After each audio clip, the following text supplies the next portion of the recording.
Bueno, muy bien. Buenas noches. Esta es una clase un poco de emergencia, como la situación de nuestra universidad y nuestra facultad en este momento.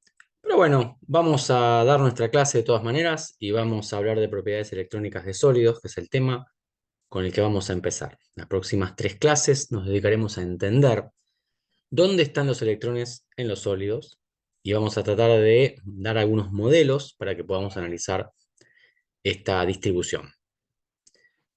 Mi nombre es Garo Solerilia, este es mi mail para contactos, me pueden contactar también por la clase, y esta específicamente está a la serie 5.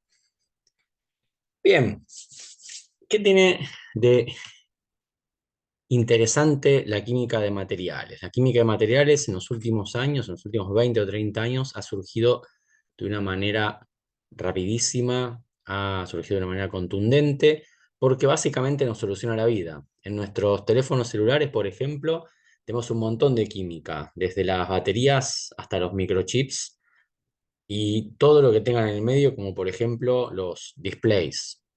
Todo esto ha valido muchísimas investigaciones de primer nivel y premios Nobel, que es lo que la química mejor hace. Los que tienen los mejores conocimientos, los más aplicables, los que más impactan en la sociedad, terminan siendo calificados como descubrimientos que valen un Nobel. Y por ejemplo, aquí tenemos la gente que ha hecho grafeno, ¿eh? Que se usa en algunos displays, o puntos cuánticos, que también se usan en los displays, que han sido los premios Nobel de Física 2006 y de Química 2023. Las baterías han sido el premio Nobel de Química 2021. Y, y bueno, y los microchips en algún momento también lo han sido, y la parte de lectura magnética por nuevas corrientes también, con lo cual la ciencia de materiales aplicada particularmente a la química ha dado enormes descubrimientos en estos últimos 20-30 años. ¿Qué es necesario para entender a los materiales modernos? Entender la química, entender las relaciones entre la estructura y la propiedad, y después lo vamos a ver también del tamaño. Así que sumerjámonos un poco en este mundo. En estas tres clases vamos a aprender lo básico sobre las estructuras electrónicas de los sólidos, y luego, en la segunda parte de la materia, hablaremos específicamente de las propiedades, de su control, y ustedes las probarán en el laboratorio y aprenderán las relaciones estructura-propiedades que tienen que ver con la distribución de los electrones, particularmente adaptados a la simetría del asunto, o sea, a dónde están los átomos. Les pongo un ejemplo. En un teléfono celular moderno, uno de los puntos críticos es la batería. Hace 30 años la batería de un teléfono celular ocupaba algunos litros, y funcionaba durante algunas horas. Hoy en día la batería no pesa nada, es una delgadísima capa que ustedes la podrían apenas separar de lo que es una tirita de papel, ¿sí? Y esto contiene tres materiales diferentes. De un lado, el ánodo de grafito, del otro lado, el cátodo, que generalmente es de un cobaltato de litio o un óxido similar, y en el medio un separador, que es una membrana que no es electroactiva. ¿Cómo funciona la batería del celular? Cuando ustedes tienen el celular cargado, el ánodo es es carbono, básicamente, grafítico, y ese grafítico tiene insertados átomos de litio. Esos átomos de litio están llenos de electrones, es muy reductor el litio, y en algún momento, cuando se cierra el circuito, cuando el teléfono entra en operación, los electrones empiezan a ir por el circuito externo. ¿Mm? Del otro lado está el cátodo, donde ocurre la reducción. Generalmente ustedes tienen, por ejemplo, algún tipo de óxido con bastante porosidad, y vamos a ver por qué, que contiene iones, y generalmente son iones de transición que tienen valencia variable. En este caso, por ejemplo, tienen un óxido, pueden tener un dióxido de cobalto, una estructura similar, que es una estructura que o es laminar o es porosa, y ya les voy a explicar por qué, y en el cual el cobalto, por ejemplo, está en una valencia alta, como por ejemplo puede ser cobalto 3 o cobalto, incluso 4, dependiendo del tipo de batería. Los electrones que salen del ánodo van al cátodo y este cobalto se reduce. Esto genera que aquí se genere un catión litio. Este catión litio, dado que el electrón hizo este camino, el catión litio va para este lado y compensa la carga del electrón que entra. Por lo tanto, ambas fases, tanto el grafito como el cobaltato, en este caso el dióxido de cobalto, pero que también se puede convertir fácilmente en el cobaltato de litio, tienen que ser capaces de albergar o de escupir un litio-ion aquí, o recibir un litio-ion aquí, o regenerar un litio metálico cuando hacemos el proceso inverso de carga. En el proceso inverso de carga arrancamos un electrón aquí contra gradiente, lo metemos aquí, lo reducimos, ¿eh? E insertamos el átomo de litio aquí, una vez que tenemos el electrón, y nos llevamos el litio aquí para cerrar el circuito. Es decir, ¿a qué va esto? Quiero presentarles con un ejemplo que es de la vida diaria, la importancia de saber diseñar materiales que sean conductores electrónicos como el grafito, que puedan, por ejemplo, insertar o desinsertar fácilmente especies químicas, que tengan, por ejemplo, un catión metálico de múltiple valencia como para aceptar o ceder electrones, y que también sean aquí esponjosos como para que puedan aceptar al litio cuando entra o sale. En el medio, además, tenemos otra maravilla tecnológica, que es una membrana que deja pasar el litio, pero no los electrones. No hace lo que se conoce como un cruce. ¿Eh? Bueno, esto valió el premio Nobel de 2022, por ejemplo, 2021, disculpen, a Goodenough y otros colaboradores. ¿Eh? Cómo desarrollar el cátodo, cómo desarrollar el ánodo, qué materiales van ahí, de qué manera la inserción y desinserción del litio se acopla con la entrada y salida de los electrones, de qué manera este proceso es ágil, no rompe el material, de qué manera este proceso ocurre rápidamente y se puede guardar una aceptable cantidad de electrones y no se pierde potencia, es decir, una energía por unidad de tiempo. Todo ese descubrimiento de el ánodo y el cátodo y toda esa optimización llevó desde los primeros principios, desde nosotros que en complementos de los años 90 leíamos un libro viejo de los años 70 que había escrito Goodenough, hasta el premio Nobel. Llevó unos 20 o 30 años.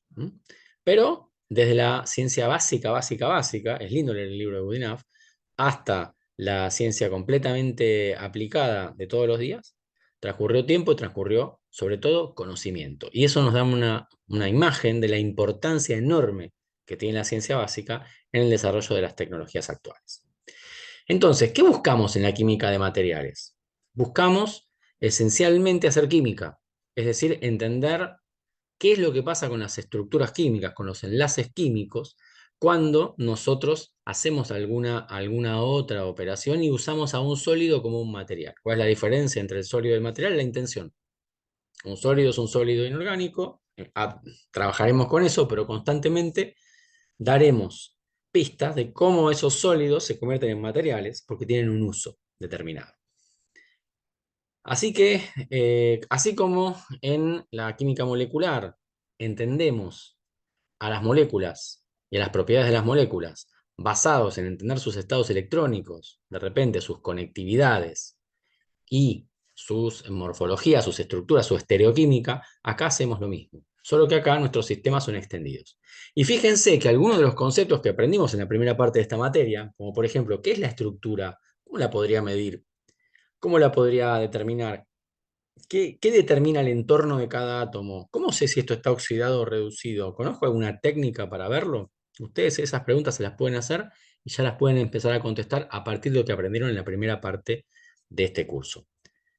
Por ejemplo, en la segunda parte haremos más hincapié en los sólidos. ¿Cómo podríamos identificar, por ejemplo, si esta estructura de carbón se abre o se cierra? Bueno, haciendo un difractograma de rayos X. De la misma manera lo podemos hacer aquí, midiendo, por ejemplo, los factores atómicos de estas estructuras que se miden con la altura de los picos, por ejemplo, y con las posiciones de los picos. Yo podría saber si inserté átomos de litio o no, y si puedo poner sodio o potasio, por ejemplo, que son más baratos, aunque son más pesados.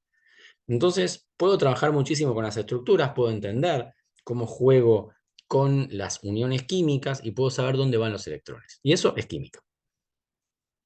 Así que en estas clases vamos a hablar, en estas 3 clases las vamos a dividir en 3 cuestiones. Primero vamos a hablar de cómo entender los electrones en sólidos. Va a ser una clase breve hoy. Después podemos discutir algunas dudas en la clase próxima, si las tienen. Vamos a darles los fundamentos básicos de los modelos que hay, el modelo de electrones libres, el modelo de electrones ligados, el modelo potencial periódico. Y en las siguientes clases, estos primeros modelos se van a parecer un poco a la física, y vamos a encontrar algunas relaciones con conceptos que ya vimos, por ejemplo, en difracción de rayos X. Y en las 2 próximas clases hablaremos del modelo de orbitales deslocalizados, de cómo construir un diagrama de estados de manera química para un sólido, y en la última trataremos de entender completamente cómo llegar a describir y comprender lo que se llama los diagramas de bandas, es decir, los estados cuánticos, los numerosos estados cuánticos, con un número de estados y de funciones del orden del número de Avogadro, en diversos sistemas.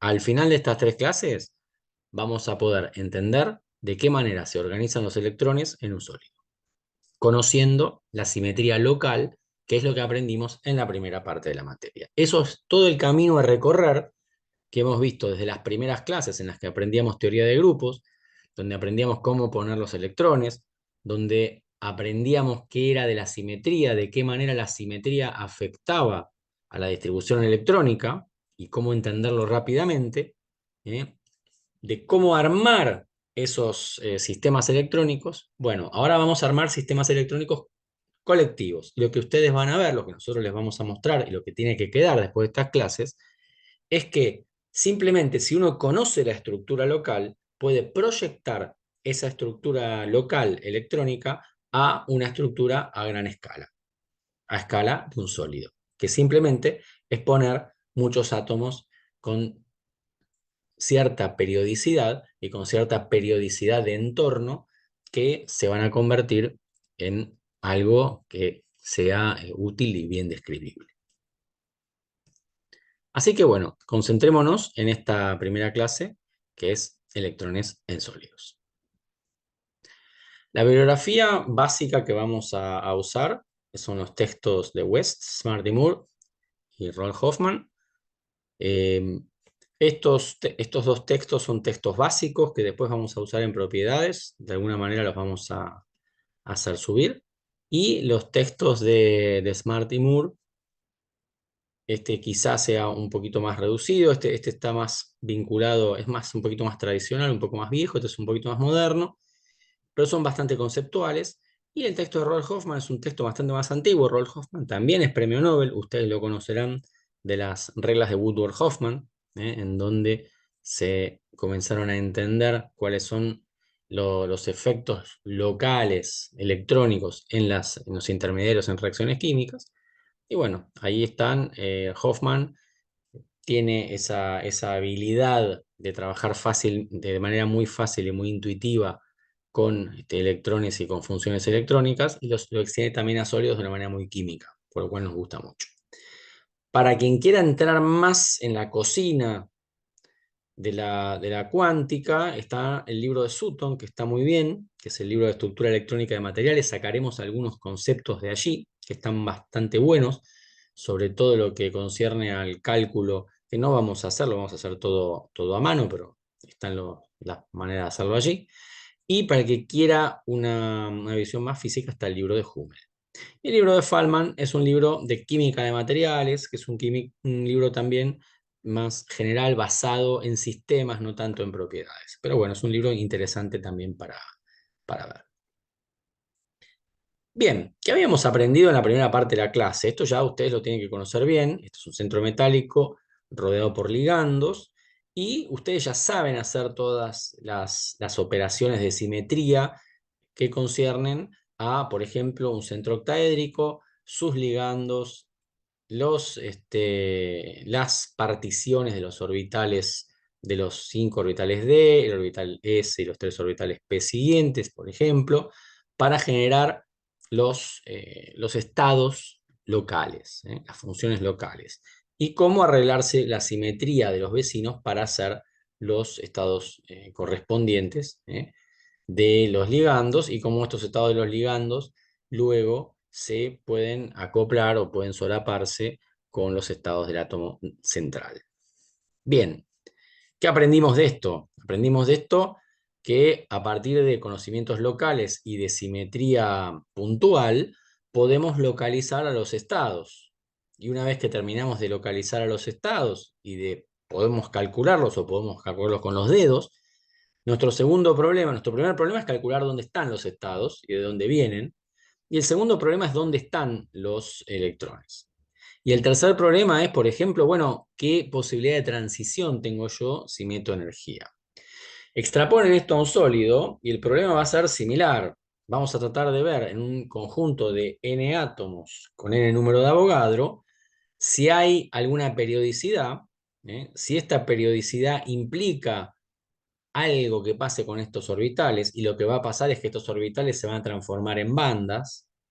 Cada uno de estos orbitales centrales se va a amplificar y se va a transformar en una banda, y vamos a ver entre esta clase y la que viene qué significa esas bandas y de dónde sale el concepto de banda como un colectivo de diferentes estados cuánticos, que se puede calcular de diferentes maneras, pero que todas las maneras llevan a un concepto bastante simétrico. Y el segundo problema es, bueno, una vez que yo tengo los orbitales IO, los estados IO, las bandas, ¿qué hago con ellos? Bueno, en un sólido yo los puedo trasladar de un centro metálico al otro, por ejemplo, y puedo conducir la corriente o no. Puedo absorber luz o no. Entonces, para eso tengo que saber dónde están los electrones, dónde están las energías de esos electrones, cuáles son, por ejemplo, el HOMO y el LUMO, y ver si hay orbitales vecinos. De todo eso nos vamos a ocupar en estas clases. Por otro lado, también nos va a interesar la espectroscopía, y cada vez más nos interesa la interacción de estos materiales con la luz, sobre todo porque estos materiales pueden servir, por ejemplo, estos sólidos, pueden servir para absorber luz y utilizar a esos saltos de electrones en, por ejemplo, una celda solar o un catalizador activado por luz. Entonces, nuestra primera pregunta en una molécula es cuáles son los átomos, cómo están ligados, dónde están y cuál es la consecuencia de acercar esos átomos entre sí para generar enlaces moleculares. En un sólido, las preguntas van a ser las mismas, solo que los sistemas van a ser más extendidos. Pero nos vamos a aprovechar también de la simetría, pero ahora de la simetría translacional. Pero lo que nos va a importar siempre en todos los casos en la química es cómo relacionar las propiedades con la estructura. Así que bueno, ya pasamos de ser expertos en la estructura electrónica de moléculas y ahora nos vamos a la estructura electrónica de sólidos. Bueno, lo interesante de esto es que así como cuando entendemos lo que es una estructura de una molécula, entendemos dónde están sus funciones, entendemos dónde se extienden esos orbitales, podemos entender sus propiedades, podemos entender de dónde van los electrones, si están apareados o desapareados, si están más cerca de los ligandos o más cerca del centro metálico, que hemos hecho en la primera parte de esta materia. En la estructura electrónica tenemos un sistema extendido. En los sistemas extendidos, lo que cuenta es la vecindad de los átomos y los enlaces que forman los átomos con sus vecinos. Ahora bien, esos átomos tienen vecinos, y esa simetría que tenemos es una simetría translacional. Lo que pasa en uno de estos átomos, el entorno que vea uno de estos átomos en general va a ser igual al que vea un entorno de esto de átomo y de este. Entonces, esta simetría nos va a ayudar. De una manera, cada átomo va a tener algunas funciones electrónicas, que llamamos orbitales porque nos interesa su extensión espacial. Pero lo que pase en, digamos, la distribución electrónica alrededor de este átomo va a ser compatible en el átomo vecino y en el otro y en el otro. Es decir, si yo tengo una función electrónica que abarca todos estos átomos, tengo que respetar la simetría y la periodicidad del asunto. Ahora bien, entonces yo puedo eventualmente adelantarles ahora que les voy a enseñar, sobre todo la clase que viene, que puedo hacer combinaciones lineales de orbitales atómicos de todos los átomos de este sistema. Hay que saber contar, nada más. Y que de eso va a depender todos los estados que yo tenga y por lo tanto todos los orbitales que yo tenga. Y que las propiedades de los electrones, que van a estar deslocalizados a lo largo de todo este sólido, tanto las propiedades de transporte eléctrico como las propiedades ópticas, como las propiedades magnéticas, es decir, si los electrones se ven y mantienen su spin o les importa poco el spin, o las propiedades de reactividad química, es decir, hasta dónde llegan esos orbitales y cuál es, por ejemplo, el HOMO y el LUMO en un sólido. ¿Qué es eso? ¿Es colectivo? ¿Es individual? Todo eso va a depender, en el fondo, siempre depende de lo mismo, de que los átomos estén comunicados unos con otros y de los átomos tengan cierta simetría. Entonces, tomemos como un par de principios de la química de los sólidos, que primero que las propiedades ligadas a los electrones, las propiedades eléctricas, ópticas de absorción de luz, magnéticas, mantención del spin, reactividad química, redox, van a depender de dónde están los electrones y de cuál es su estructura. O sea, tengo que saber dónde están las funciones y cuál es el nivel energético de los electrones. Eso me va a dictaminar todo. Eso implica que tengo que saber cuáles son las funciones y cómo las tengo que llenar. Eso es importantísimo.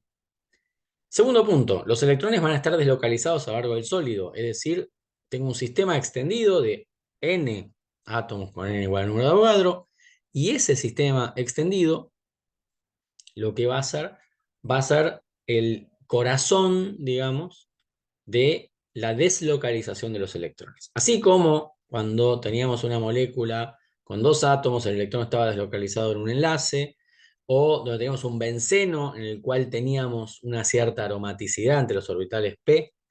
Bueno, ahora tenemos n electrones n átomos. Entonces el electrón va a tener funciones que van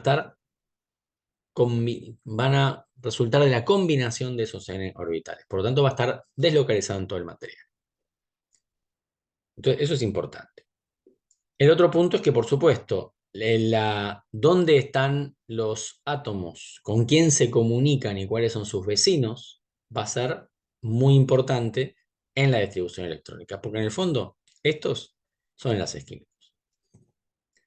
Así que lo importante acá es que hay una relación de estructura cristalina y la estructura electrónica. Y que ahí vamos a entender cómo se distribuyen los electrones y por lo tanto cuáles propiedades tenemos. ¿Cuáles son esas propiedades? Bueno, tomemos tres materiales arquetípicos. Aquí tenemos un metal como el oro es conductor, el oro refleja la luz, el oro no es magnético. ¿Por qué sucede eso? Porque los electrones están localizados en un enlace metálico. Ahora vamos a entender cómo es un enlace metálico. ¿Mm? Pero los electrones básicamente están deslocalizados y pueden pasar fácilmente de un estado a otro, por eso el oro es conductor. También podemos tener un semiconductor. En el semiconductor tenemos el silicio, por ejemplo, que se usa muchísimo en la electrónica. El silicio es completamente covalente, es semiconductor y no tiene propiedades magnéticas apreciables. Pero absorbe en el ultravioleta visible y el infrarrojo, por ejemplo. El oro refleja. Y el cloruro de sodio es incoloro, es iónico, es aislante, es lo más aburrido que hay y es totalmente diamagnético. Acá tenemos un arquetípico enlace iónico, acá un arquetípico enlace covalente y aquí un arquetípico enlace metálico. Pero todos ellos son enlaces diferentes entre átomos que están en un sólido. Ustedes me dirán, no, pero el cloruro de sodio, hay cloruros y sodios. Veremos que se puede adaptar a la unión covalente entre dos átomos de muy diferente electronegatividad. Lo vamos a ver hacia el final de la clase próxima. Bueno, como les contaba antes, hay algunas premisas esenciales. En un sólido hay muchos estados, ya lo dije. Tenemos que encontrar las funciones, las n funciones que cumplen la ecuación de Schrödinger. Surgen estados, cada uno de estos estados va a estar vinculado a una energía, porque resolvimos la ecuación de Schrödinger. Va a ser un poco difícil contarlos, pero vamos a tratar de contarlos. Hay otro tema, va a haber muchos estados, muchísimos n, en un delta de energías acotado. Eso hace que esos estados tengan una muy pequeña diferencia energética unos con otros. Esta es la primera parte. Tenemos que entender cómo se generan esas funciones y cuáles son las energías de esas funciones. En la segunda parte hay que llenar con electrones. Eso lo queremos hoy. Y la clase próxima hablaremos de cómo hacer esto a partir de bastante intuición química. Así que en lo que resta de esta clase les voy a mostrar algunas maneras de cómo podemos entender a esos electrones que están deslocalizados. Para contarles un poco la historia de lo que viene en la clase próxima, pensemos en lo siguiente. Ustedes ya lo conocen porque en fisicoquímica ven el método de Huckel.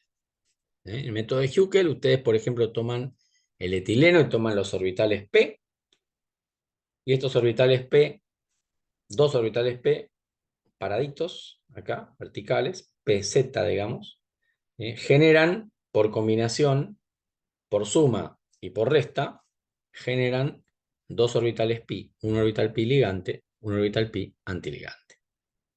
Cuando ustedes meten un sistema conjugado como el butadieno, tienen 4 y saben que si hacen los cálculos con Huckel obtienen esta configuración, lo han hecho en fisicoquímica. Y si ustedes tienen algo un poquito más largo, como el octatetraeno, tienen 4 y 4. Y se van fijando que tienen estos estados que van surgiendo aquí abajo y aquí arriba. ¿Y qué pasa cuando agregamos más y más? Cuando agregamos más y más, lo que va pasando es que estos orbitales al inicio enlazante y antienlazante se abren un poquito más. Este es el más antienlazante, este es el más enlazante. En el octatetraeno este es el más antienlazante, este es el más enlazante. ¿Qué pasa cuando tenemos n de estos orbitales con n número de Avogadro?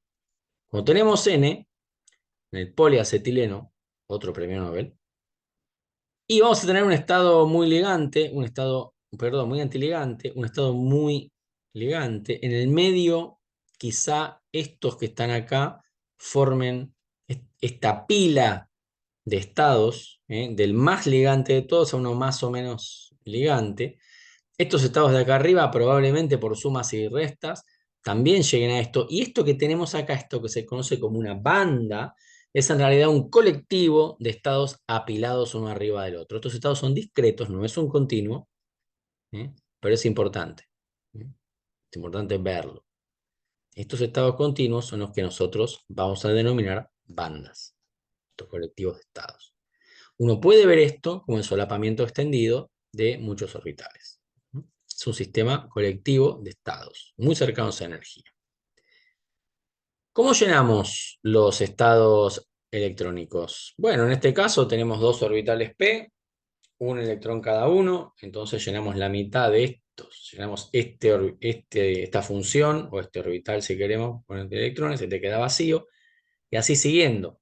Con lo cual, en este estado de poliacetileno llenaríamos esta banda inferior de electrones, en esto que es un semiconductor, que no es estrictamente el poliacetileno, tendríamos estas bandas llamadas banda de valencia y banda de conducción. Tenemos dos bandas, una llena y una vacía. ¿Cómo llenamos o dejamos vacías las bandas? Bueno, las llenamos porque estos son estados, están uno arriba del otro. Se llenan con la misma regla de siempre. Los estados son excluyentes, no podemos poner más de dos electrones en un mismo estado, no podemos tener más de dos de estas funciones con el mismo número cuántico. ¿Y cómo se pueblan los estados? Bueno, con lo que se conoce como la distribución de Fermi-Dirac. Los estados se llenan desde abajo hacia arriba.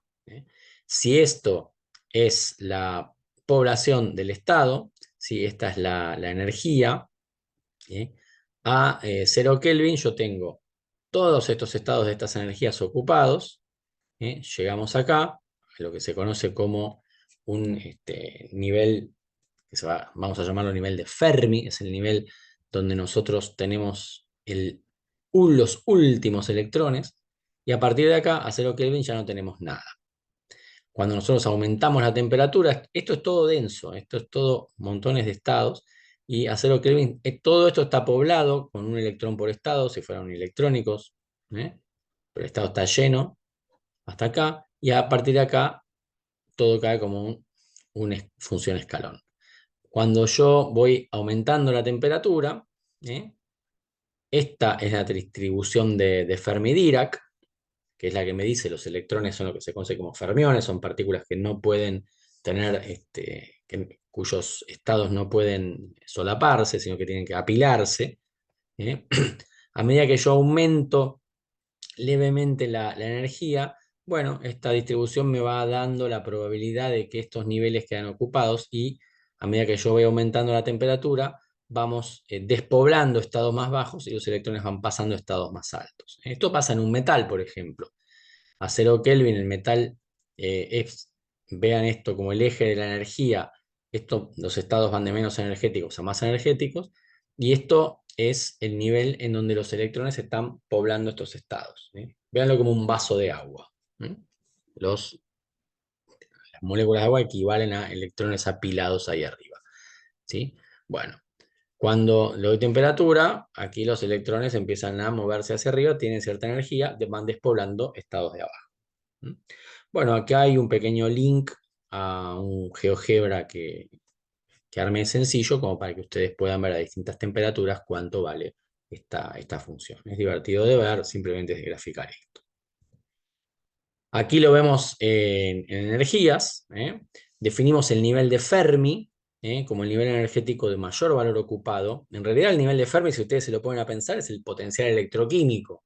En un electrodo metálico, por ejemplo, yo voy a tener todos estos estados de energía poblados a 0 Kelvin, y acá tengo los últimos electrones, es como el HOMO-LUMO, lo que pasa es que están muy cerquita los estados. Esto es como tenerlos en los siguientes niveles muy cerca. Al elevar un poquito la temperatura, algunos de los electrones se van a pasear a los estados de energía más elevada, despueblan los estados inferiores y la distribución cambia, que es lo que refleja aquí la distribución de Fermi-Dirac, que es lo que veían allá. En un semiconductor, el nivel de Fermi de todas maneras queda igual, porque el nivel de Fermi lo defino como esta integral igual a esta integral. Recuerden, cuando vean esta función se van a dar cuenta que tiene cierta simetría, con lo cual el nivel de Fermi va a quedar parejo, no va a variar. ¿Qué va a pasar en un semiconductor? Bueno, no voy a tener un nivel de Fermi continuo, sino que voy a tener un hueco acá entre esta banda y los electrones van a pegar un salto solamente cuando la energía térmica los pueda eyectar de acá hacia arriba. Bueno, acá, el nivel de Fermi de todas maneras queda siempre acá abajo.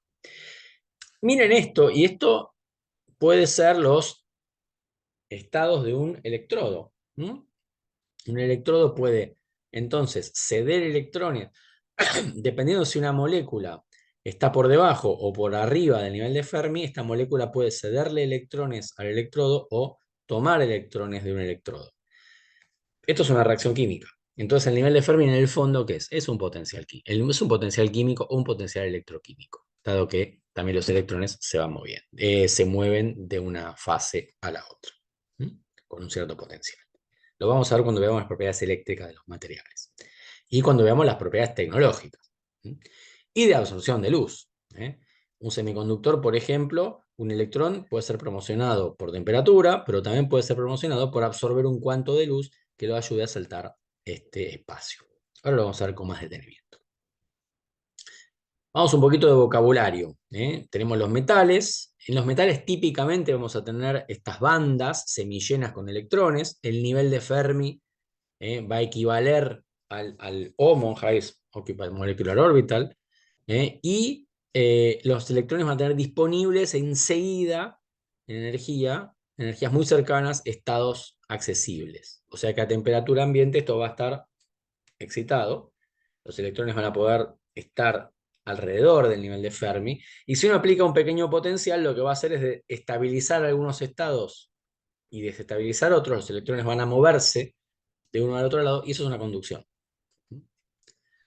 Bueno, esto se define entonces como una banda metálica semillena. Un sólido puede tener también una banda llena, una banda de valencia se llama, porque están los electrones de valencia que contribuyen al enlace entre los metales, y una banda de conducción. ¿Qué ocurre? Esto generalmente está lleno y está vacío, con lo cual aquí no hay huecos para moverse, con lo cual los electrones están como en una gran caja. Imagínense una caja con pelotas que uno hace así y no se mueven porque están atascadas. Ahora, uno puede dar energía térmica o energía lumínica o incluso energía eléctrica, uno puede pegar un chispazo, y puede hacer que un electrón vaya para acá arriba, con lo cual este electrón se siente en un metal, tiene un montón de estados cercanos, con lo cual puede conducir alegremente. Y aquí falta un electrón, con lo cual los electrones se pueden desplazar acá, o es como si un hueco donde faltara un electrón se moviera alegremente. ¿Para qué sirve esto? Bueno, esto describe los semiconductores. Los semiconductores pueden absorber luz, pueden emitir luz en forma de fluorescencia, y si yo eventualmente tengo un semiconductor y le encajo por este lado un cable, y por este lado otro cable, y por este lado meto un electrón, y por este lado saco un electrón puede venir acá y caer y emitir luz. Esto es un LED. Y al revés, si yo ilumino acá, un electrón puede saltar acá y eventualmente irse para allá, y este hueco irse para acá, y esto es una celda solar. Entonces ahí están las propiedades, y eso vamos a tratar en todo el resto del curso. Un par de palabras técnicas, es cierto la energía del vacío, es decir, saco un electrón, bueno, la función trabajo es la función que me habilita, es la energía que uno necesita para remover un electrón del nivel de Fermi. Ya sea en este caso, que es el metal, o de este caso, que es el semiconductor. Bueno, ¿cuál es el origen de las bandas? No me quiero extender mucho, no quiero ser muy técnico, quiero mostrarles algunos modelos sencillos para que nos demos cuenta de, sobre todo, los términos importantes, ¿eh? El origen de las bandas uno lo puede ver de varias maneras. En la clase que viene lo vamos a hablar mucho de una manera química, y en este rato, brevemente, de manera concisa y sin entrar en detalles, les voy a contar de algunas cuestiones que me parecen importantes para que entendamos un poquito el origen cuántico de las bandas, o sea, de este grupo colectivo de estados. Los estados tienen que estar bien definidos. Entonces vamos a tener dos visiones: electrones en un potencial periódico o electrones libres que se van a mover en un espacio, que eso va a reflejar a veces, si los electrones están libres se va a reflejar bastante, se va a parecer a un metal. Si los electrones tienen un potencial periódico, se va a parecer más a un electrón sufriendo lo que le pasa a un conjunto de átomos que están arreglados en un cristal periódicamente. Esto se puede ver muy bien desde el punto de la física y se puede ver muy bien en el libro de Hummel. No voy a meterme mucho con esto, simplemente lo voy a ilustrar de manera muy rápida, como para que ustedes adquieran uno o dos términos que son muy importantes. Para que identifiquen un término importantísimo llamado vector de onda, para que identifiquen la importancia de la periodicidad en este tipo de sistemas, y para que, apoyados en sus conocimientos de físico-química, ustedes puedan identificar trazos importantes si tienen ganas de meterse a trabajar con estos sistemas. Por eso voy a ocupar un pedacito de esta clase en un montón de ejemplos que ustedes van a desgranar con más paciencia, van a constituir el problema 1 prácticamente, pero hay una o dos cositas que quiero que retengan, que es K, que es cómo se mide la energía, cómo se saca una cuantización de estados. Y por otro lado, que lo vamos a ver la clase que viene, el tema de orbitales extendidos. Bien, los electrones libres, bueno, ya los conocen, ustedes ya los vieron, ya se los presentaron en el ciclo básico. Bueno, son esta especie de un metal, uno lo puede ver como carozos positivamente cargados con electrones libres que se mueven. ¿Qué es esto? Bueno, esto es un metal. No es tan fácil de demostrar cuando uno se pone a trabajar con los primeros modelos. Los primeros modelos decían esto, en realidad es un gas de electrones libres, como un plasma, que se mueve al azar. No puede estar infinitamente acelerado, entonces tiene que rozar. En algún momento uno aplica un potencial, esto se mueve, pero no se mueve indefinidamente, sino que tiene una corriente constante, o sea, la velocidad termina siendo constante. Entonces hay un rozamiento con los átomos. ¿Qué está pasando? Más o menos un poco eso, pero ¿cómo se puede cuantificar?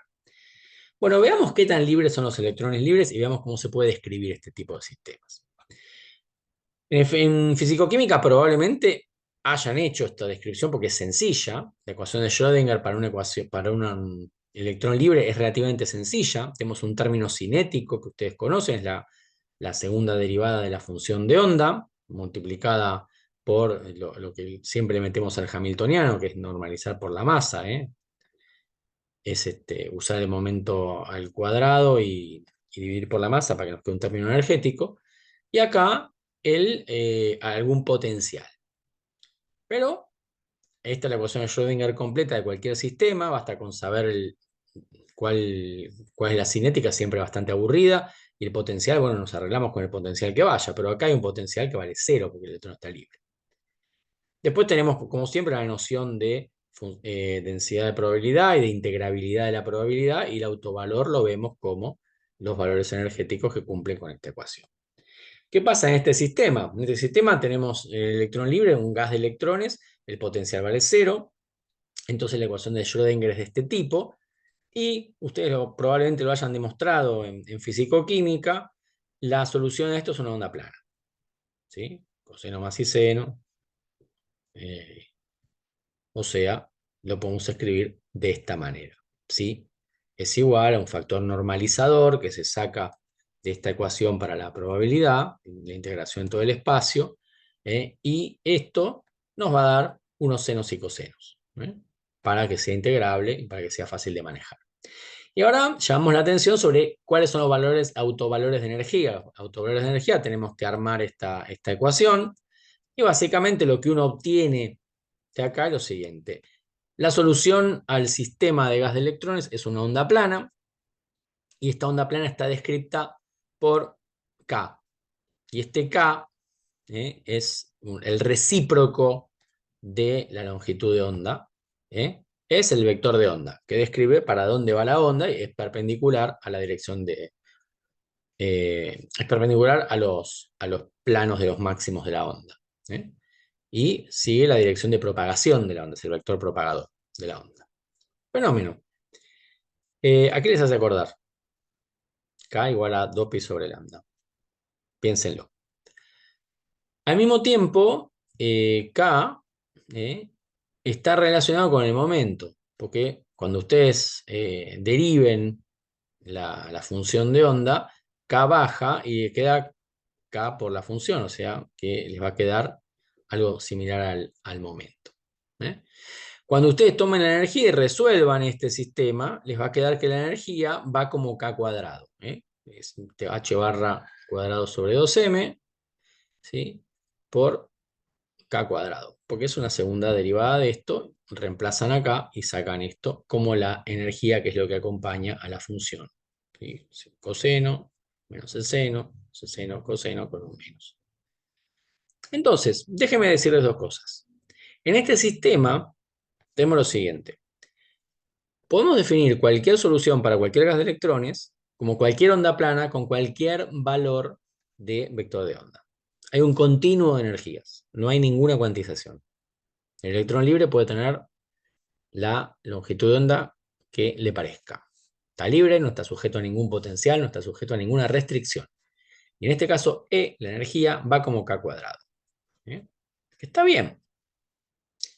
La energía va como un vector recíproco, digamos. Bien, ¿cómo sigue esto? ¿Cuál es otro modelo que ustedes conocen bien? Ustedes conocen bien, por ejemplo, de fisicoquímica, la partícula de una caja. En la partícula de una caja tenemos una región donde podemos decir, bueno, un átomo podría portarse como una partícula en una caja, si bien no tiene el mismo potencial. Lo único que hago la partícula de una caja es el átomo barato, el átomo sencillo de ver. Y en el átomo sencillo de ver metemos dos potenciales infinitos y que el electrón viva acá y que se arregle. Esto es sencillo porque el potencial también da 0, pero las condiciones de contorno acá son interesantes. Como estas paredes son infinitas e impenetrables, la función vale 0. La solución sigue siendo unos senos y cosenos, pero ahora le puedo cambiar el signo también. ¿Y qué es K? Acá. Nuevamente, K es un vector de onda, ¿sí? Porque está metido acá, acompañando a X, y tiene un valor recíproco. Para que esto no tenga unidades, si X está en nanómetros, en angstrom, K está en angstrom a la -1. Y si uno evalúa y trabaja con estas funciones y con las condiciones de contorno, que son básicamente que la función está pinchada en 0 y en L, que es la longitud de la caja, uno llega a que esto vale bien para cualquier función de onda, tal que la longitud de onda sea digamos que la longitud de la caja sea una media onda, ¿sí? Pero cualquier número de medias onda. Entonces acá surge, por una primera restricción, un número cuántico n, sencillo. N Vale 1 aquí, n vale 2 aquí, n igual a 3 aquí, n igual a 4 aquí. ¿Y qué es n? Bueno, n es el número de medias longitudes de onda que entran en la longitud completa. Si yo reemplazo a la longitud de onda por 2pi sobre k, ¿sí? Termino teniendo ahora un k, pero el k tiene ahora cuantización. Npi sobre L, no es cualquier k, no es todos los k. Solamente los k con n igual a 1, 2, 3 de pi sobre L, 1 sobre L. Si L es grande, la diferencia entre los dos k sucesivos es pequeña. Si n es chico, será más grande. Y las energías irán como h cuadrado, k cuadrado sobre 2m, pero k tiene una dependencia ahora con n cuadrado. Entonces fíjense que esta es muy parecida a la ecuación anterior, solo que ahora las energías no son cualquier energía, como en este caso, cualquier energía es k cuadrado, sino que energía ahora es energía de n, siendo n el número cuántico. Metí cuantización cuando metí una restricción. Eso lo tienen que haber aprendido en físico-química. Bueno, ¿qué es lo que pasa con un electrón libre? En una, no, pero no ahora en una caja, porque esto no refleja tampoco las espectroscopías, sino un electrón libre, pero en un sistema que es periódico.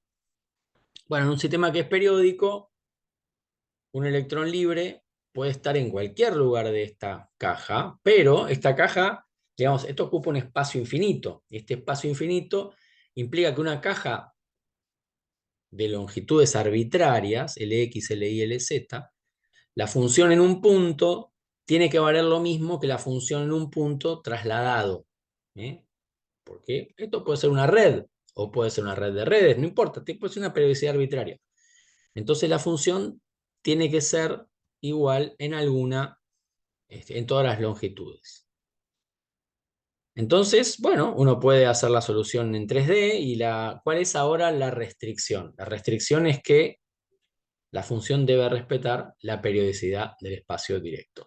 Y uno obtiene otra vez una ecuación de onda, y esta ecuación de onda es vectorial porque tenemos tres componentes, y las energías van a depender de h cuadrado, k cuadrado sobre 2m, donde k cuadrado va a ser kx cuadrado más ky cuadrado más kz cuadrado. Entonces, fíjense que hay un espacio de las coordenadas, de la misma manera que antes, hay a la y kx, hay un espacio de los momentos en donde están las energías. Entonces tenemos el espacio directo y acá tenemos, señoras y señores, damas y caballeros, el espacio recíproco de los momentos. Fíjense que cada uno de estos kx va a estar relacionado con 2pi sobre L y con este número cuántico, en X, en Y y en Z. Y fíjense que la diferencia entre dos estados sucesivos va a ser 2pi sobre L. Un 2pi sobre L, 2pi sobre L, 2pi sobre L, donde L es arbitrariamente grande, con lo cual este número 2pi sobre L es chico. Entonces la diferencia entre dos K sucesivos es arbitrariamente pequeña. Pero es cuantizable y es contable. Podemos contar estados. Podemos tener un n igual a 0, m igual a 0, p igual a 0, nadie lo prohíbe, n igual a 1, etc. Y podemos formar, así como formamos una red con una red directa con m, ax, bi, cz, una red de Bravais, tenemos ahora vectores n por 2pi sobre L, 2n, 3n, 4l por 2pi sobre L, el eje de kx, el eje de ky y el eje de kz. Entonces también formamos un espacio, y esto, señoras y señores, es el espacio recíproco. Si ustedes recuerdan, ustedes conocían 2pi sobre A. Ahora vamos a ver de dónde sale eso. La cuestión es que las energías ahora están vinculadas a estos vectores, y estos vectores están cuantizados, y son los vectores del espacio recíproco. Complicado, ¿no? Parece complicado, pero es peor. Pero eso es lo que importa. Bien, las distancias son pequeñas. L puede ser una cantidad arbitraria. Entonces, generalmente estas distancias en energías son pequeñas. Y entonces los estados quedan muy aplastados. Los estados consecutivos están muy juntos. Bueno, analicémoslo en una dimensión, a ver qué nos parece. El caso más sencillo, es una red de Bravais sencilla, donde la longitud total de esta red de Bravais es n por a, no importa, ¿sí? Y acá lo que va a ocurrir es, bueno, tenemos un factor acá, la, la, la función de k, la késima función, va a ser e a la IKR, donde k tiene algún valor, ahora vamos a ver, y acá hay un factor de normalización. Y las energías para cada función que está marcada por este k, tenemos una energía de k que está cuantizada, y la energía va como n cuadrado, ¿sí? Y si se fijan, cada k vale n por 2pi sobre L. Entonces, bueno, ¿qué pasa cuando n es igual a 1? Por ejemplo, en este caso. Cuando n es igual a 1 y yo tengo una caja de tamaño L, la onda más larga que va a entrar es una onda entera, 2pi sobre L. Entonces, lambda va a ser igual a L. Para el siguiente, ¿cuánto vale? 4pi sobre L. Y para el otro, 10pi sobre L. Y así, bueno, estos son otros. 10pi sobre L. Y si se fijan, cada una de estas ondas está cuantizada, ¿sí? Como decíamos antes, si esto vale tanto aquí, esto vale lo mismo en L. La función vale algo aquí. En la coordenada más L vale lo mismo. Y entran números múltiplos de L, de lambda en este caso. Y fíjense, cada uno de estos K más grandes va a tener una curvatura más grande, o sea que la derivada segunda es más grande, o sea que la energía cinética es más grande. Pero ahora está metido ahí adentro, con lo cual está cuantizado. Entonces podemos contar muy bien, ¿sí? Por ejemplo, en este caso sencillo, K es 1 por 2pi sobre L, o 2pi sobre L, o 3 por 2pi sobre L, o 8pi sobre L, 10pi sobre L, y así siguiendo. Y pueden ponerse perfectamente en un eje, en donde yo grafico las energías contra este número cuántico. Este número cuántico tiene que ver con K. Yo puedo, fíjense que esto, 2pi sobre L es un número muy chiquito, porque L es un número, es una cantidad grande. L vale, la longitud completa de esta es n por a.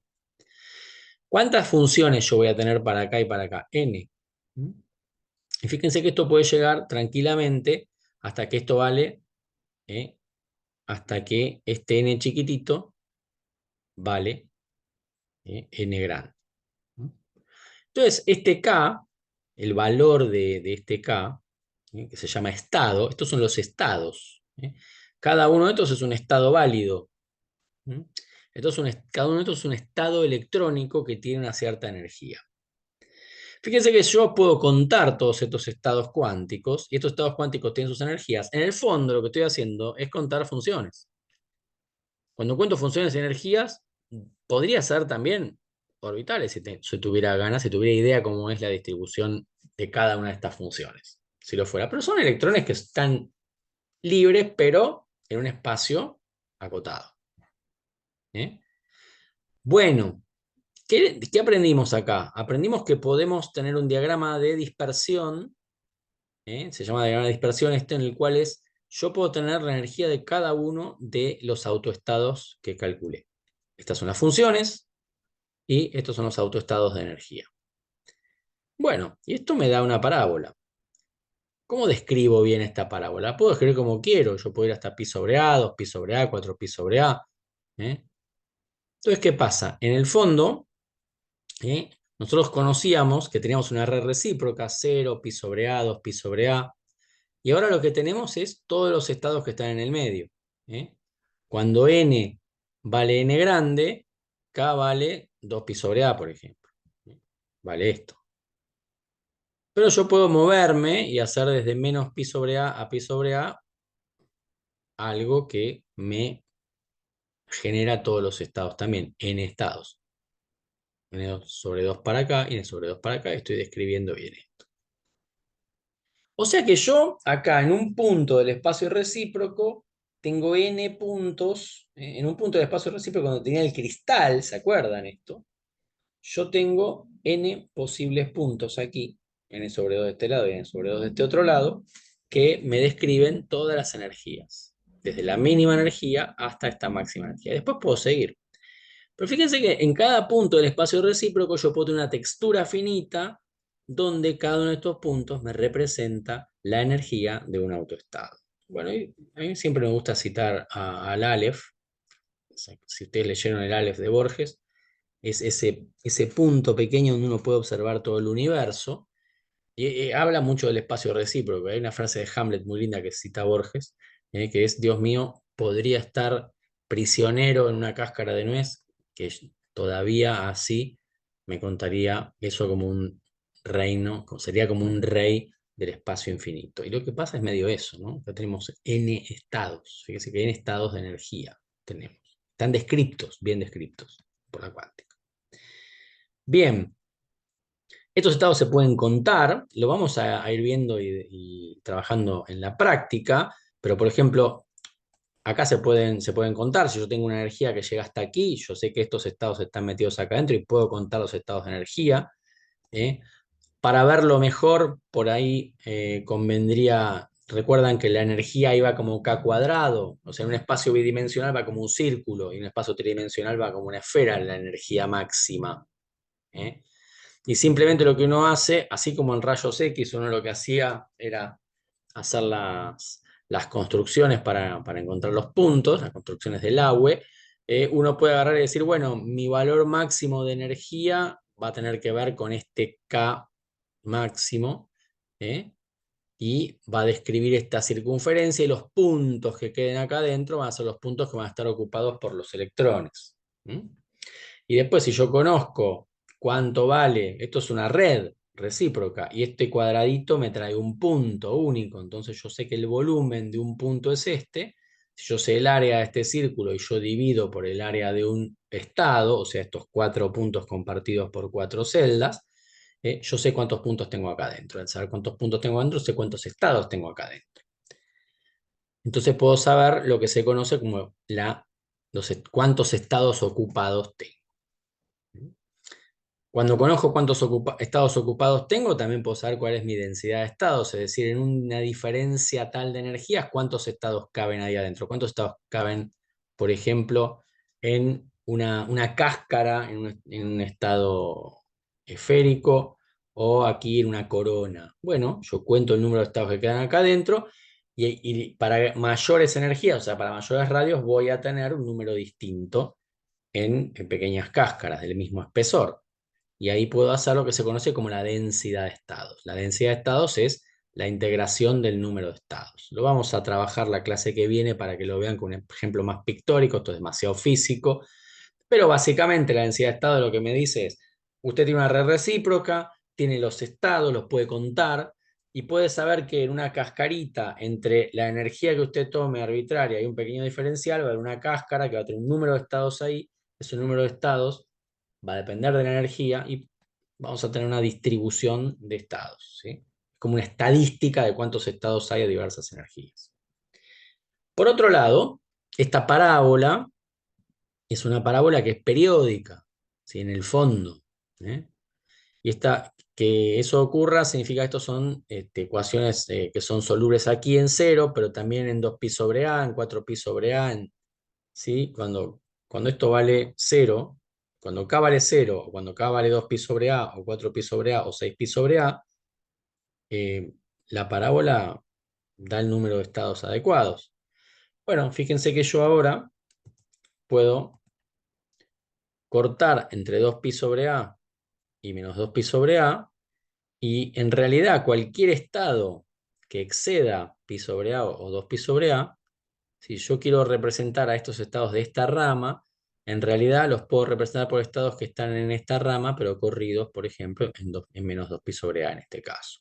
Entonces yo puedo como replegar la parábola sobre sí misma, y a partir de esto surge que yo puedo describir el universo completo como parábolas, pedazos de parábolas sucesivas que se montan unas arriba de las otras. Yo puedo tomar, por ejemplo, para tener una idea, esta parábola, y entre menos pi sobre a y pi sobre a, definir bien estos estados. Entre pi sobre a y 2pi sobre a, en realidad lo que puedo hacer es tomar este pedazo de parábola y girarlo hacia adentro, porque esto va a pertenecer a la parábola vecina, simplemente cambiarle el signo. ¿eh? Y entonces, así como yo tenía esta distribución, este diagrama de dispersión en el cual tengo la dependencia de la energía del número de estados, acá tengo esto otro. Bueno, esto uno puede decir, bueno, ¿cuántos estados hay acá? Uno dice, bueno, aquí cerca de cero de energía, para una pequeña variación de energía yo tengo algunos estados, acá tengo estados y acá tengo lo que se conoce como una banda.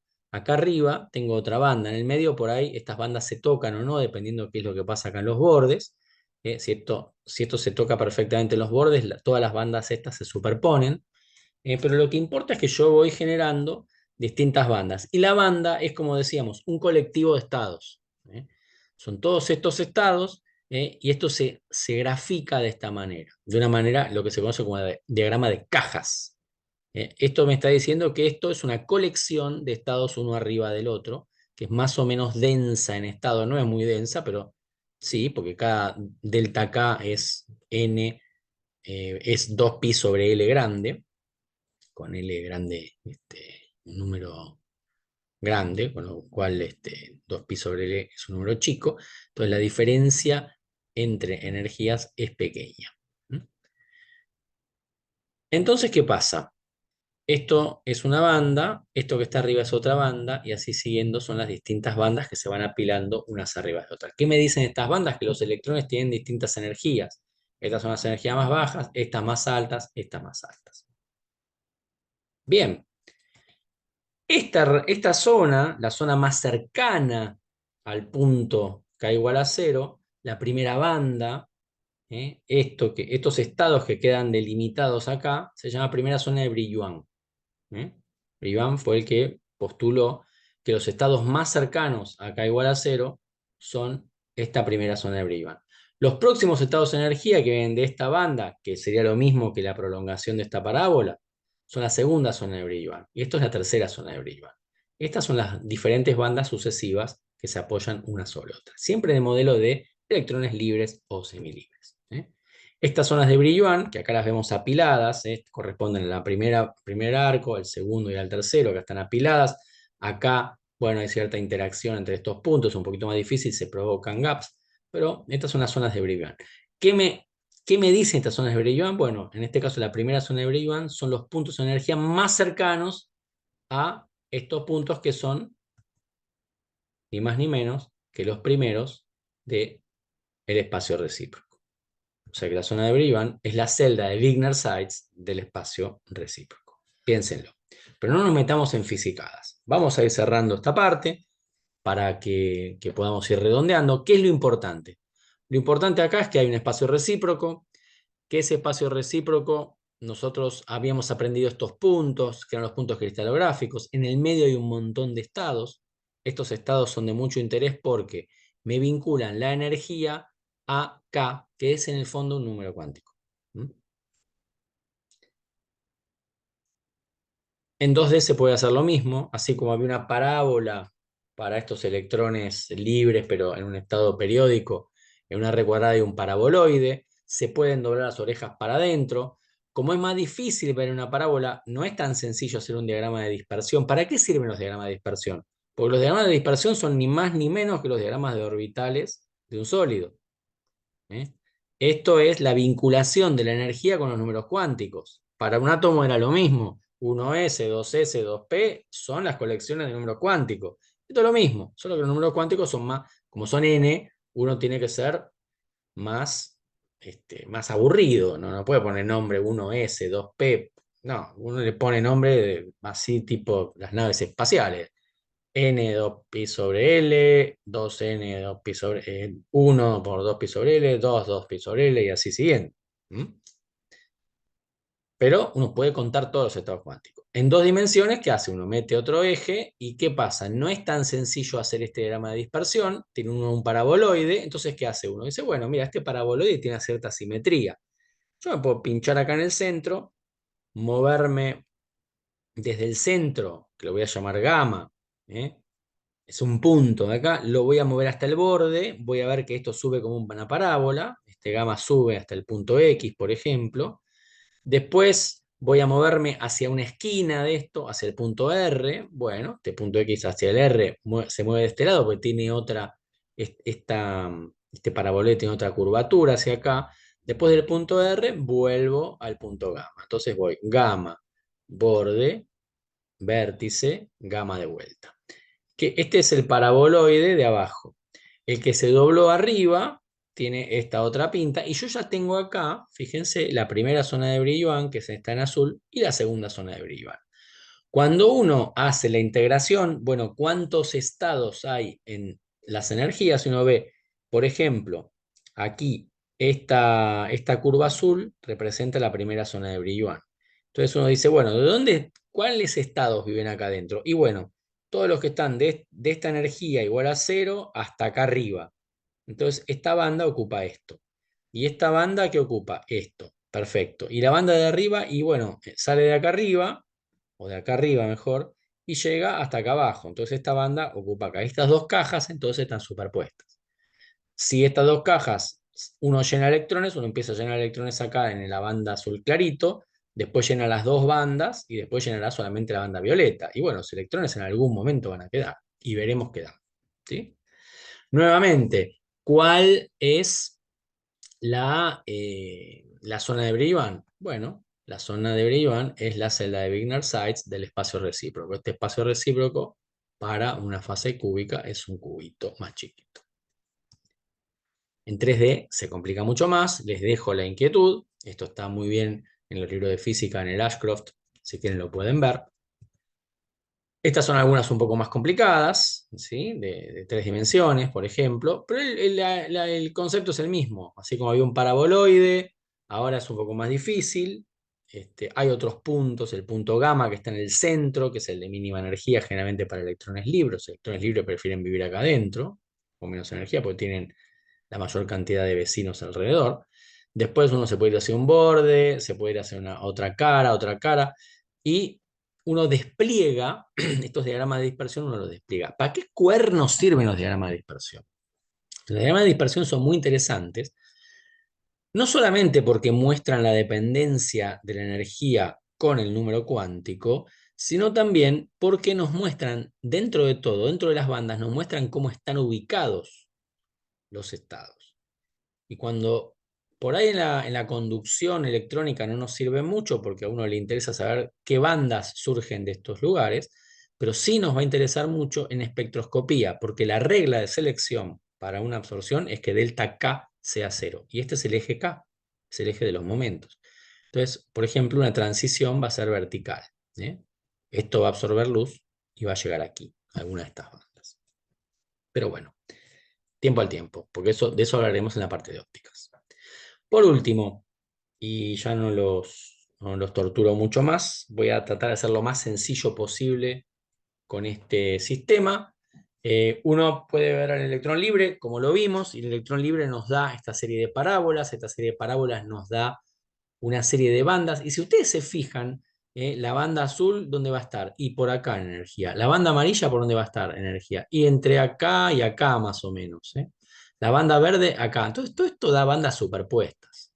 Fíjense que todos los estados son posibles, pertenecerán a diferentes zonas de Brillouin, diferentes bandas, pero están.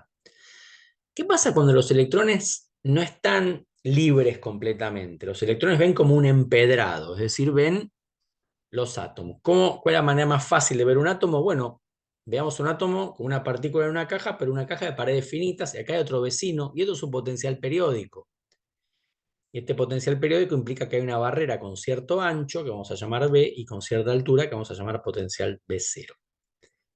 Y esto, bueno, ahí tenemos a nuestro electrón que se deslocalizará o no. Ustedes piensen, los estados de más alta energía ni ven esto, los estados de baja energía viven por acá cerca. Bueno, algo pasará. Bueno, el modelo más sencillo es el de Cronin y Penney, que es este, que ven un potencial periódico con pozos o cajas. Después hay otros potenciales más bonitos.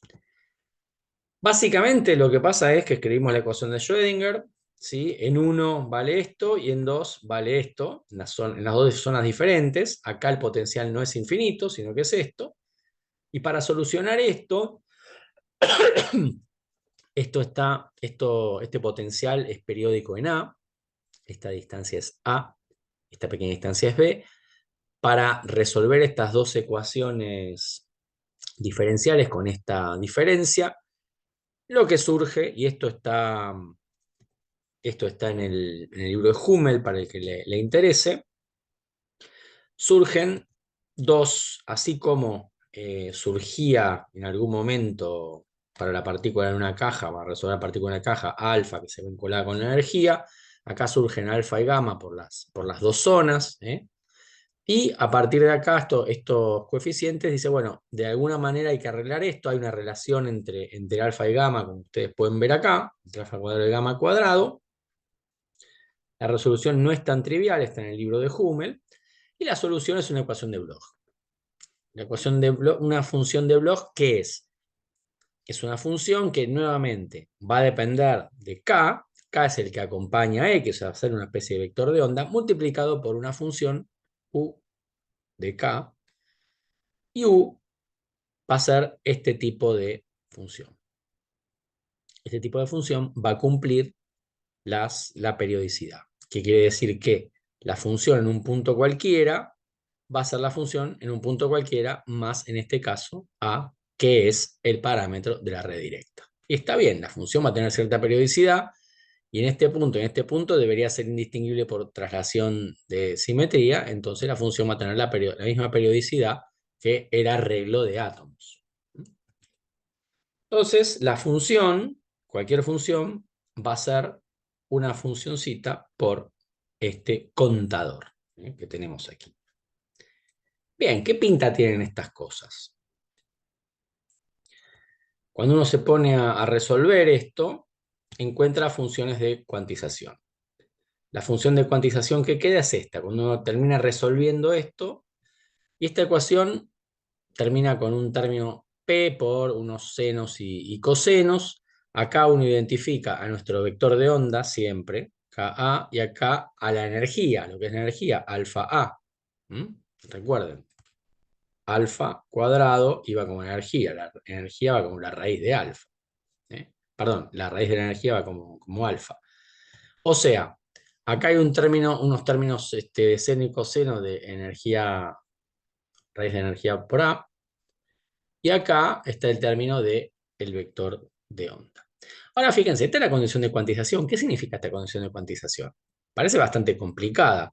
Lo que me está diciendo es que va a haber ciertos espacios en los cuales esta expresión, que tiene que ver con los valores de energía permitidos, porque alfa A tiene que ver con la energía multiplicado por la constante de red, ¿eh? Va a tener que valer más o menos a lo sumo en el intervalo de menos 1 a 1. ¿Y de qué va a depender esto? ¿De cuál es el valor de P? Si este valor de P fuera 0, esto prácticamente es sencillo, siempre se cumple. Un coseno alfa A y K, y bueno, quedará algo bien. Alfa, la energía tendrá que ver con K, como pasaba antes, con K cuadrado. Bueno, resulta que este P es una reorganización de un montón de parámetros que tienen que ver con la masa de la partícula que se mueve, pero con la periodicidad de la red, o sea, qué tan cerca o qué tan lejos están estos átomos, y qué tan intensa es esta barrera. Esto está bueno, porque esto es lo que nos dice, P tiene que ver con qué tan difícil es al electrón moverse. Cuanto más lejos estén los átomos o más intensa sea la barrera, más grande va a ser P. ¿Mm? Entonces, si uno resuelve las ecuaciones, le va a quedar esta pinta. ¿Eh? Y como el coseno, si uno puede graficar, por ejemplo, este primer término en función de este segundo, ¿sí? En función, perdón, de K por A, y se va a dar cuenta, ¿sí? Que aquí tiene uno la igualdad. Entonces la ecuación va a estar permitida, o los estados van a estar permitidos siempre y cuando este término sea su módulo menor que 1. Entonces, esto me va a definir en el eje de K, en el eje de los estados, me va a definir regiones rojas prohibidas y regiones verdes permitidas. Acá hay un GeoGebra que les va a permitir a ustedes, este link, encontrarse con las variaciones de K. Para hacerlo sencillo, ¿eh? Aquí está la ecuación y aquí está, perdón, alfa A.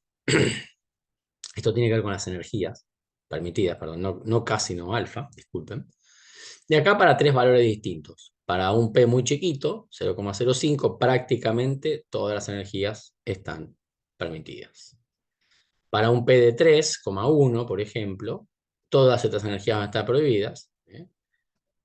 Y para un P de 6, todo este eje de energías va a estar prohibido. Esta energía va a estar prohibido y esto. Fíjense cómo de acá, dependiendo de lo grande que es la barrera o de lo lejos que están los átomos, cuando la barrera es baja o los átomos están muy juntos, el electrón es prácticamente libre. Y está bien, porque esto no es pedregoso, no se ve. Cuando los átomos están lejos o las barreras son grandes, cuando son muy grandes, aparecen muchas zonas prohibidas, pero ciertas zonas permitidas. Entonces tengo bandas separadas por espacios de gap, ¿eh? Donde no hay valores de banda. Y en el medio tengo espacios en donde están permitidos los estados electrónicos y algunos pequeños espacios donde no lo están. Entonces, bueno, esto es más o menos algo bastante sencillo de ver. Si bien es un poco complicado de deducir, tiene cierta sencillez en el sentido de que la magnitud de la barrera y la distancia hacen a que vayamos hacia un modelo de electrón libre o no. Si P es arbitrariamente grande, todos estos estados van a terminar siendo estados electrónicos. ¿Sí? Si las barreras son muy grandes, por ejemplo, o los átomos están muy lejos, tengo estados simples. Entonces tengo como tres regímenes, ¿no? Si yo trabajo con este modelo. Con A grande, por ejemplo, o con B grande, yo tengo estados libres, estados electrones fuertemente ligados, es decir, los átomos están muy separados y los electrones solo ven a este átomo o las barreras son inmensas. Entonces, esto se parece cada vez más a particular una caja, por decirlo de alguna manera, o al descriptor que yo tenga. Cuando las distancias son chicas o las barreras son bajas, yo me voy hacia bandas muy anchas, electrones libres. Y en el caso intermedio, ¿qué pasa con valores de P intermedio? Y bueno, yo tengo bandas separadas por espacios, llamados gaps. Entonces, más o menos, esto es el modelo de Kronig y Penny, en el cual yo puedo reportar los tres comportamientos. Átomo libre, electrón libre y átomos, electrones ligados a átomos, ¿sí? Que tienen estos gaps. De aquí salen las moléculas, de aquí salen los metales y de aquí los semiconductores. Recapitulando lo que vimos. La cuántica de materiales extendidos nos permite entender los orígenes de las bandas, o sea, tenemos ahora dos cosas importantes, la energía y K, el vector de onda. En un electrón libre, el vector de onda, que es bueno, lo que describe la inversa de la longitud de onda, lo que describe la curvatura de la función de onda, o sea, la energía cinética, más o menos. ¿Qué va pasando? Bueno, el electrón libre es totalmente libre, K no está cuantizado, en la partícula de una caja K está cuantizado, en un sólido grande con L grande, bueno, aparece el espacio recíproco que me permite contar cuántos estados tengo y cómo los voy a llenar. Y del último modelo que vimos, del modelo del potencial periódico, puedo entender que puedo hacer todo el continuo desde moléculas y desde estados aislados hasta metálicos, pasando por las bandas y describiendo de alguna manera, con ese simple modelo que eran barreras y distancias nada más, un potencial periódico que me permite encontrar al electrón relativamente libre libre en el sentido de que tengo bandas anchas y continuas, bandas cortadas por gaps, como en un semiconductor, bandas continuas como en un metal, y estados aislados como en moléculas. Todo esto a partir de una cuántica relativamente simple. Ahora hay que ver, bueno, ¿cuál es el sentido físico? Las barreras son el sentido físico. ¿Sí? La barrera me dice qué tanto se comunica un átomo con el siguiente. O sea, si la banda es extendida es que el átomo está bien comunicado con el siguiente. O sea, los átomos o están cerca o tienen barreras bajas. Si hay un empedrado muy grande, bueno, las bandas se angostarán y aparecerán estados prohibidos en el medio. Y si se angostan mucho, ya son átomos individuales. Bueno, esto nos serviría para mirar el problema 1A y 1B. Ha sido un poco duro, pero hemos metido todos los conceptos esenciales. Hemos identificado lo que me parece muy importante, la energía y los descriptores de estados cuánticos de los sólidos, con K, que es muy importante eso. Hemos visto que a veces se parecen a una parábola, a veces a senos y cosenos. Los senos y cosenos cerca del cero de la parábola se parecen. En el problema 1C, en la clase que viene, vamos a ver una visión química, o sea, cómo armar estados para, por ejemplo, un círculo de n átomos y qué funciones, qué descriptores químicos tenemos y qué números cuánticos surgen de eso. ¿Eh? Les pido que piensen lo que hacían en Huckel, porque vamos a hacer una especie de Huckel extendido. Repasen un poquito Huckel de FQ1 para el jueves. Y veremos que una combinación lineal de orbitales en un sólido, que presenta n estados, nos da después una manera muy intuitiva y muy química de describir estos sistemas muy complejos sin recurrir a cálculos cuánticos, lo cual es una bendición en un curso de física del sólido. Cuando un químico va a un curso de física del sólido, lo digo por experiencia propia, al principio le parece un horror toda esta parte cuántica, pero cuando llega acá uno entiende y los físicos no, así que tiene ciertas ventajas. Bueno, en conclusión, los sistemas extendidos presentan estados electrónicos que son en realidad bandas. Los llamamos bandas a este conjunto, a esta colección de estados electrónicos muy apretujados entre ellos. Tenemos las energías cuantizadas, las funciones, y estas dependen de K, en donde K es un descriptor de onda, un número de onda que es el momento cristalino, como vimos en los primeros slides. En los electrones libres, la energía va como K cuadrado, cerca de cero, un coseno, un seno también se describe más o menos como K cuadrado. Vimos un modelo de una red periódica que puede generar estados permitidos y prohibidos. Y después tenemos que no olvidar que estos estados se llenan según Fermi-Dirac, que es más o menos como hacer también las reglas de llenado, el principio de Aufbau. Vamos construyendo de abajo hacia arriba con todos los orbitales apilados. Tenemos dos aproximaciones básicas que hemos visto, pero hemos visto que entre los electrones libres y el potencial periódico tenemos ciertos nexos que nos permiten identificar ambos modelos.